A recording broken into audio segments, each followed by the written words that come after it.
ова издание. По 16 дена владата повторно отворена.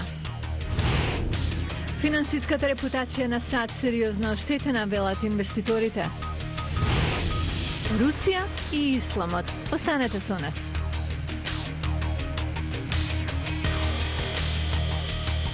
Добро вечер. Ова е ТВ журналот News Flash на гласот на Америка на македонски јазик. Јас сум Лилица Китановска.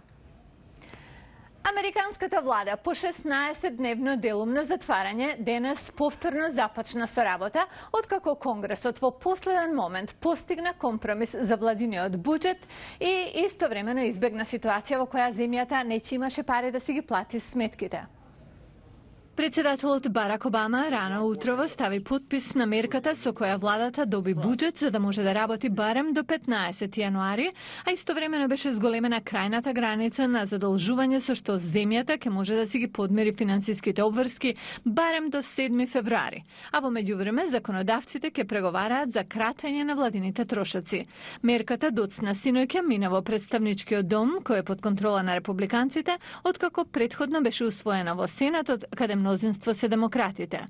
Вработените во федералната влада добија информација дека денес може да се вратат на работа.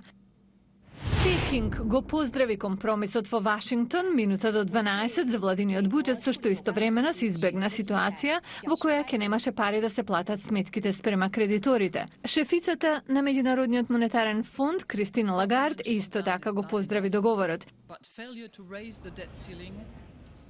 Финансиските пазари на Волл Стрит останаа релативно стабилни за време на политичката драма во Вашингтон. Сепак, и покрај договорот постигнат во последен момент со кој беше избегната ситуација САД да не можат да си ги платат финансиските обврски, што ќе беше без преседан, Брајан Падан од Гласот на Америка известува дека некои инвеститори се уште се нервозни.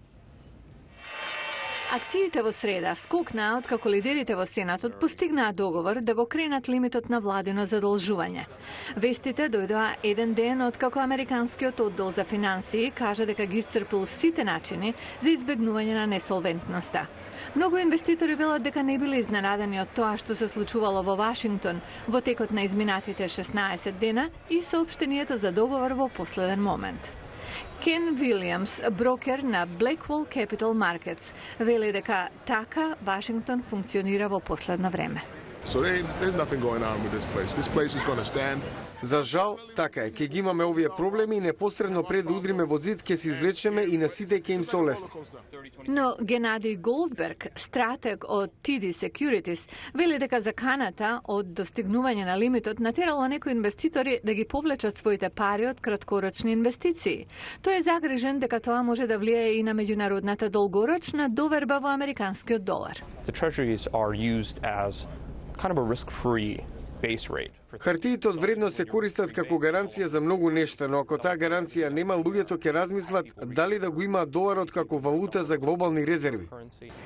Голдберг вели дека последната епизода на затварање на владата не донела ништо добро.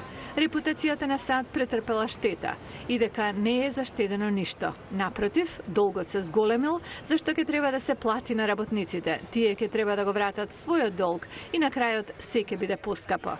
Иако инвеститорите на Волл Стрит биле подготвени на договор во последен момент, тој вели дека политичкиот конфликт во Вашингтон многу веројатно ќе ги направи пазарите понестабилни во иднина.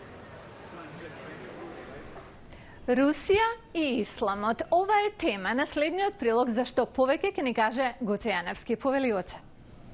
Повеќе од една генерација, Париз, Лондон и Берлин искусуваат наплив на муслиманска популација. Сега изгледа дека е редот на Москва. Статистиката вели дека таму има на 2 милиони муслимани, повеќе од секој друг европски град. И се чини дека Москва има проблем во справување со овој демографски предизвик. Градоначалникот се обидува ситуацијата да ја представи како привремена, зашто вели се работи за времени работници кои ќе си одат дома. Активистите велат никој не оди никаде, а некои граѓани се загрижени за квалитетот на животот во услови на постојан конфликт. Прилогот на нашиот известувач од Москва Джеймс Брук во продолжение покажува дека игнорирањето можеби не е решението. Кога верниците се собраа во вторникот за нивниот празник Курбан Бајрам, десетици илјади мажи послаа килими за молитва директно на улица. Минатата година исто така се молеа надвор на снег и дожд. Сега се гради нова соборна џамија, но тоа е една од 4 џамии во Москва. Абдул Бари Султанов е руски муслиман од Татарстан, историски муслимански регион. Секако дека се потребни џамии, треба да ги има во секоја општина, исто како и мадраси или училишта, имами, така што луѓето ќе бидат морално подготвени да се сретнат со нивниот Бог. И додека Руската православна црква гради 200 нови цркви во Москва, нови градежни проекти за џамии ретко добиваат дозвола. Рускиот муслимански активист Гейдар Джемал тврди дека Кремљ прави пречки. Тие сваќаат политиката на угнетување, директно угнетување, не разбира дека тоа ќе им донесе проблеми. Градоначалникот на Москва Сергеј Собјанин ветува дека нема да има нови џамии во Москва. Тој вели дека муслиманите кои се молат по улиците за време на празниците се главно од Централна Азија, работници гости. Но тие не си одат и нетрпеливоста расти. Изолда Кукушкина се преселила во Москва од Украина по падот на Советскиот сојуз. Таа е загрижена за иднината на Москва. Будет мусульманским, вот это я боюсь, поверьте вы мне. Ке биде муслиманска. Немам ништо против нив лично, но Москва мора да биде православна. Овој наплив на емигранти влијае лошо на нашите животи. Иднината на Москва засега се развива на улиците.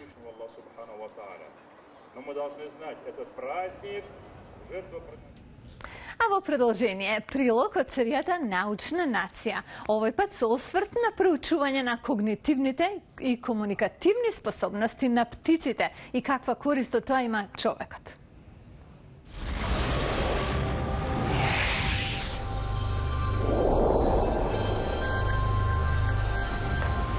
Ова е грифин, сив африкански папагал.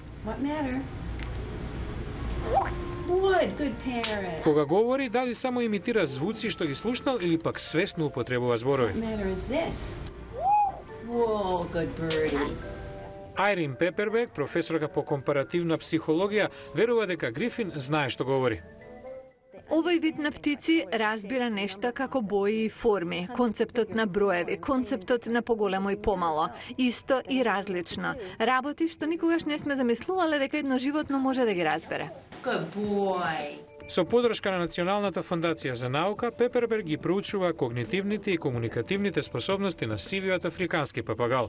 Вели овој вид има општествено ниво на 2-годишно, а интелигенција на 5-годишно дете. Да се говори со птиците значи да се поедностави јазикот како кога се обраќате на дете. Пеперберг воедно е проучува и способноста на грифин да ги идентификува делумно зацкриените облици.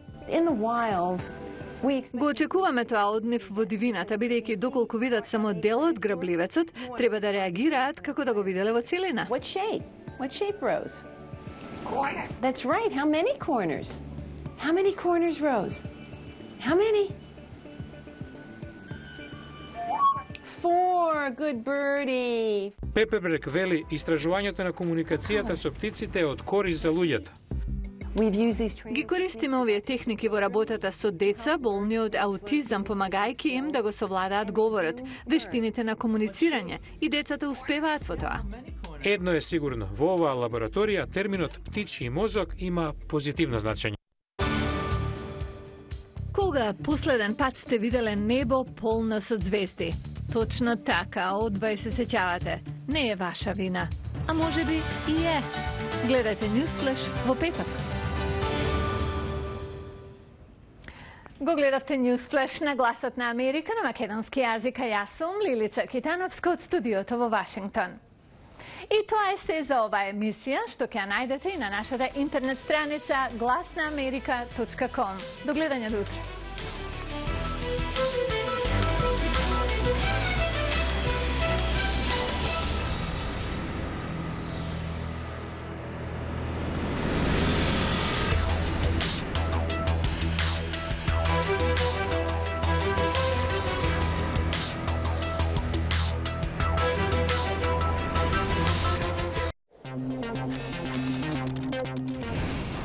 Hi, I'm Aru Pandey in New Delhi.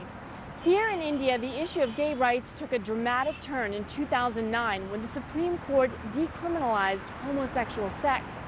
Since then, society's attitude has also slowly changed. To get an idea of where the issue stands today, I spoke with a number of people involved. Here's the story. As a gay man in India, life has not been easy for Kiran. He left his home in the Andaman Islands and came to New Delhi 2 years ago, after years of ridicule from teachers, students, and members of his own family. The discrimination and feeling of being an outcast was not limited to his personal life. When my employer found out that I am homosexual, they fired me from my job, saying you look and act gay, and we can't keep you here.